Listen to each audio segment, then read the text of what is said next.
Howdy everyone, this is Grant Bynum with Uptown 101. This is my channel, Best Houston Apartments. I'm here at the Rye Heights. The Rye Heights, it's in Houston, Texas, and I'm just filming the first floor. So the first floor is mostly the mail room. There is a room here. We'll try to get that in a minute, but that's the entrance to the lobby. There's entrances to the garages.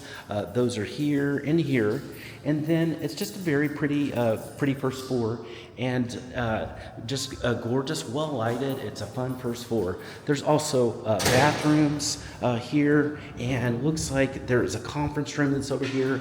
Very nice. There is, wow, okay, some really cool lounges too. So there's some really good co-working areas. The co-working is here, and these are closed off rooms that you can go, work in. There's a closed off conference room that's here. Very nice. And there's stuff over here too. Wow, this is really big. It's impressive.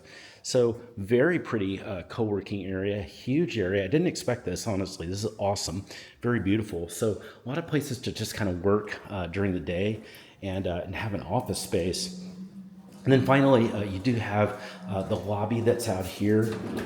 This is what it looks like. It's a really pretty lobby. So the entrance is here. It's really pretty. This wonderful staff that helped me, just awesome. And this is what it looks like over here. So now we'll go inside and take a look inside the beautiful amenities in the apartments.